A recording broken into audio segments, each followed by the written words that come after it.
ito naman po, nagpunta po ako sa may Silang Cavite para po magluto ng Tutti Frutti Salad. Dito lamang yan sa One Life Food.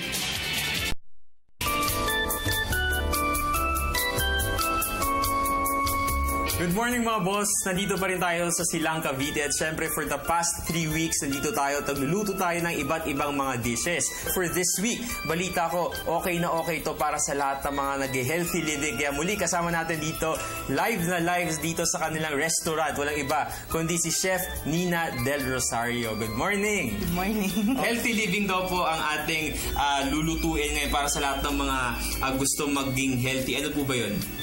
Ngayon na tayo, yung salad namin, ang name niya, Tutti Frutti Salad. Tutti Frutti. Parang very playful salad. Yung name niya, no? Bakit po ganyan? Kasi yung sauce namin, hindi siya cream-based, hindi rin egg-based. Yung usual, no?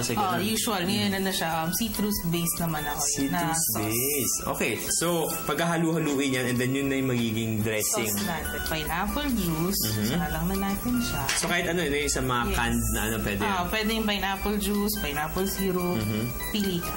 Lalo na dito sa may Silang Cavite, sa may Tagaytay area. Dami dito pinya. Let it boil. Pag nag-boil siya, simmer siya ng mga 5 to 10 minutes. Okay. Let it cool for about 5 to 10 minutes. Okay. Then after nun, yung olive oil, add na natin siya para mag-emulsify sila. Mukhang napakasarap niyan isama sa salad. So ngayon yung salad din siya. Any veggies mo gusto mo ilagay, pwede. So lagay tayo ng mga mga sliced cucumbers. Tomatoes. Kapag fruit, pwede rin tayo. Kung wala kang kiwi, pwedeng mango, pwede rin mangoes. Any fruit naman Kung gusto mo pineapple, pwede rin. Actually, ang salad, nakakabusog na rin siya diba? As it is, kung kakainin mo yan in one plate, busog ka na yan. Lagay tayo ng konting crunch. Para may konting kick. And of course, yung pinaghirapan nating sauce.